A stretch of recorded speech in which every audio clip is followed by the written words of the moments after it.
હવે આગળ વધીએ મુદ્દા નંબર 2 પર ગુજરાત ફર્સ્ટનું બઝર વાગી ચૂક્યું છે અને હવે વાત કરીશું જૂનાગઢની રાજનીતિમાં ચર્ચા શમતી કેમ નથી અને હવે સમાચારે ગુજરાત ફર્સ્ટ પાસે એક્સક્લુઝિવ આવ્યા છે કે જૂનાગઢની રાજનીતિમાં હવે નવા જૂનીના એંધાણ છે। જી હા, કેમ? કારણ કે હમણાં જૂનાગઢ કોર્પોરેશનની ચૂંટણી પતી અને આ કોર્પોરેશનની ચૂંટણીમાં આપણે જોયું હતું કે ઘણા અપસેટ સર્જાયા હતા। મોટા મોટા નેતાઓ હારી ગયા હતા, મોટા મોટા નેતાઓના પુત્ર પણ હારી ગયા અને તેમાં સૌથી મોખરે નામ આવે છે ગિરીશ કોટેચાના પુત્ર પાર્થ કોટેચા। જી હા, વોર્ડ નંબર 9 માં પાર્થ કોટેચા હારી ગયા હતા।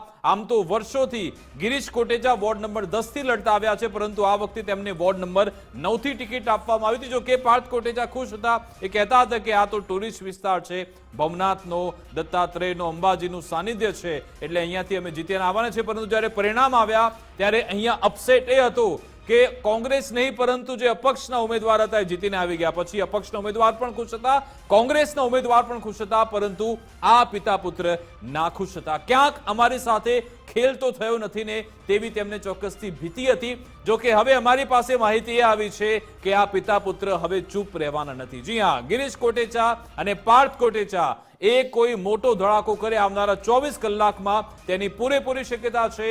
પ્રચાર કર્યા વિના છેલ્લી 7 ચૂંટણી હું જીતતો આવ્યો છું તેવું ગિરીશ કોટેચાએ કહ્યું, પરંતુ આ વખતે મારા પુત્ર કેવી રીતે હારી ગયો એ મને પણ સમજાતું નથી। એ ચર્ચા વિચારણા અત્યારે કરી રહ્યા છે, પરંતુ એમને ખ્યાલ આવી ગયો છે કે ક્યાંક ગેમ રમાઈ ગઈ છે। મુફદ્દલ બિલકુલ, અને જ્યારે ગિરીશ કોટેચા હાર્યા હતા અને એમની જે પહેલી પ્રતિક્રિયા હતી એ પ્રતિક્રિયામાં એમનો ભાવ દેખાતો હતો।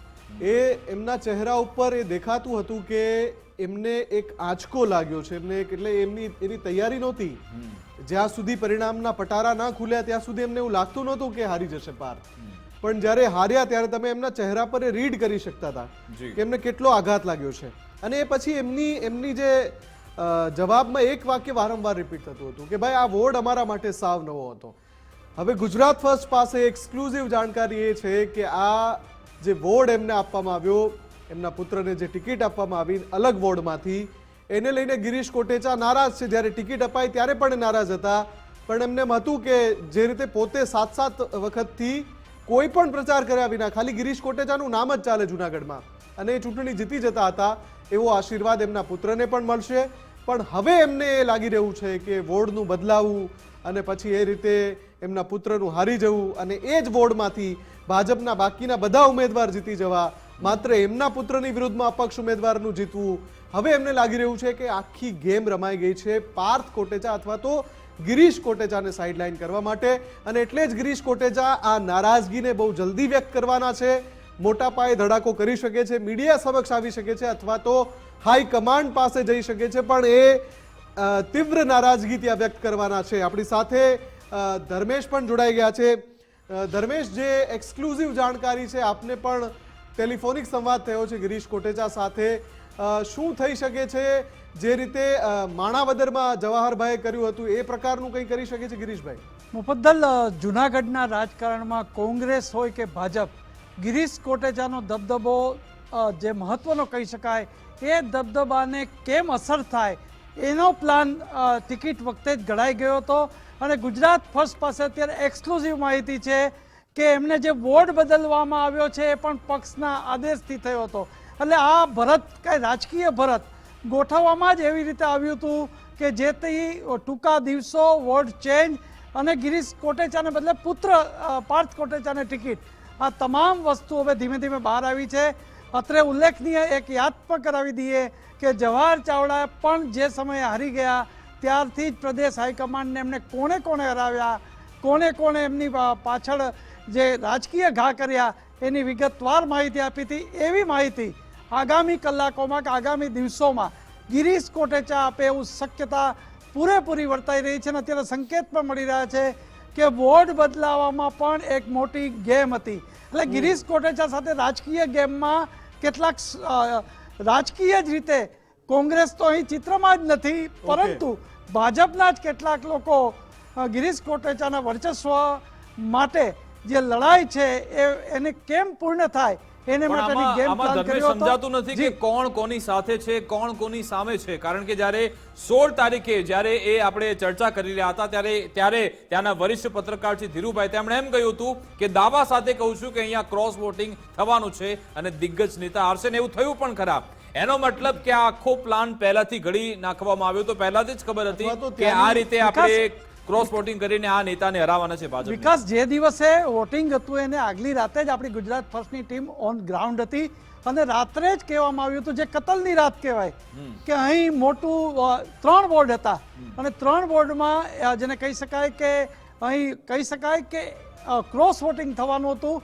અને એક બીજું એક રાજકારણ જાણવા મળ્યું છે કે પાર્થ કોટેચા જીતે તો મેયરનો દાવેદાર બનત. આ પણ એક મોટો ગેમ પ્લાન હતો અને આ તમામ વસ્તુ વચ્ચે આખો ખેલ પડ્યો છે. પણ આ ખેલ સામે હવે ગિરીશ કોટેચા, જેને કહેવાય ને પરાજયના જે કારણો છે એને જાણી લીધા અથવા એનો અભ્યાસ કરી લીધા પછી એ રાજકીય પીઠબળ અને બહુ જૂનું નેતૃત્વ છે એટલે વિચારીને બધી જ રજૂઆત ધર્મેશ, આમાં એવી શક્યતા ખરી કે પાર્થ કોટેચા જીતે તો પછી એવું લોબિંગ થવાનું હતું પક્ષમાં કે ભાઈ હવે એને મેયર અથવા તો જે પણ એવો કોઈ મોટો હોદ્દો મળે, એવું લોબિંગ થવાની ચર્ચા પહેલેથી હતી, એટલા માટે આ થયું કે પછી માત્ર ગિરીશ કોટેચાના પુત્ર છે અને હવે એમની બીજી પેઢી પાછી આવી ના જાય મેદાનમાં, એટલા માટે આ થયું હોઈ શકે? મુફદ્દલ, જુનાગઢની રાજકીય બજારમાં આ વખતે જે મેયર પદ છે સામાન્ય છે. સામાન્યને કારણે એક મનન અભાણી, શૈલેષ દવે અને પાર્થ કોટેચા જો જીતે તો આ 3ના નામ એડવાન્સમાં ચર્ચાતા હતા. અને આવા સંજોગોમાં હવે આ મેયરની લડાઈમાં પણ આ વસ્તુ અસરકારક હતી. એટલે માત્ર 2-3 કલાકની જે રાજકીય ગેમ રમાણી એમાં એક જ વ્યક્તિ હારે અને એ પણ ધુરંધર વ્યક્તિના જેને કહેવાય ભવનાથ વિસ્તાર કે જે વોર્ડ નંબર 9 ભલે એમને માટે નવો હતો પણ જુનાગઢમાં એમાં ગિરીશ કોટેચા માટે નવું નહોતું. કોઈ પણ વોર્ડમાં એ 10 નંબરમાં જીતતા. એ મોટું માથું કોણ છે કે જે ગિરીશ કોટેચાની સામે પડ્યું હોય છે કે એ કોઈ નામ ચર્ચાઈ રહ્યા છે ખરા? નહીં, સામે નથી પડ્યું પણ જે ગેમ ગળાણી હશે એમાં 2-5 જે એમનો જ્યારે વોર્ડ બદલાવાથી જે ગતિવિધિ પ્રદેશ કક્ષા સુધી કરવામાં આવી હોય અથવા ચૂંટણી સમિતિ સુધી કરવામાં આવી છે એ તમામ વસ્તુના આગામી દિવસોમાં નામ ખુલે એવી શક્યતા છે. અને લાગી રહ્યું છે ધર્મેશ, કદાચ જે રીતે આ જવાહર ચાવડાએ જે રીતે મશાલ હાથમાં લીધી હતી, કદાચ આવનારા સમયમાં ગિરીશ કોટેચા પણ આવી મશાલ હાથમાં લઈ શકે છે. કારણ કે લોકસભા ચૂંટણીથી આ ચાલતું આવે છે. આપને પણ ખબર છે કે છેક સુધી ગિરીશ કોટેચાનું નામ લોકસભા ચૂંટણી માટે કન્ફર્મ હતું, પરંતુ અંતિમ ઘડી સુધી જુનાગઢનું નામ જાહેર ન થયું અને પછી છેલ્લે રાજેશ ચુડાસમાની ટિકિટ આપવામાં આવી. જોકે ત્યારે પણ ગિરીશ કોટેચાએ સંયમ રાખ્યો હતો કે મારે આ બાબતે કશું જ બોલવું નથી અને હવે કોર્પોરેશનની ચૂંટણીમાં તેમના પુત્રને પણ હરાવવામાં આવ્યા. એનો મતલબ ગિરીશ કોટેચાને ખબર છે કે કયું એવું જૂથ, કયા એવા લોકો છે જે અમને ટાર્ગેટ કરી રહ્યા છે. વિકાસ, જવાહર ચાવડા જેવું થાય એ તો બહુ ઉતાવળું કહેવાશે. કારણ કે દરેક ધારાસભાની ચૂંટણી હોય કે લોકસભાની ગિરીશ કોટેચાનું દાવેદાર તરીકે નામ આવે ને આવે જ અને અંતે એને ટિકિટ ન મળે એવું પણ રાજકીય ઇતિહાસ લખાયેલો છે. અને એવા સંજોગોમાં આ વખતનું જે કોર્પોરેશનમાં એમનું સામ્રાજ્ય, એમનું નેતૃત્વ પૂર્ણ થઈ જાય એવી ગેમ ખેલાઈ છે એટલે જ ઉચ્ચ કક્ષાએ રજૂઆત થશે. અને જવાહરભાઈ જે એમણે આખો પક્ષનો ત્યાગ કર્યો કે મસાલ કરી એવું હજી નહીં થાય, પરંતુ એ ચોક્કસ કહેશે કે આ રાજકીય ગેમ કોણે રમી, કોણ કોણ હતા એમાં, એ એમની પાસે હોવી જ જોઈએ માહિતી. કારણ કે ગણતરીની કલાકોમાં આ માત્ર એક અપક્ષ પાર્થ કોટેચા હારે એવું આખું રાજકીય ભરત ગણાનું છે. જી બિલકુલ, આભાર ધર્મેશ અમારી સાથે જોડાવા બદલ, વાતચીત કરવા બદલ.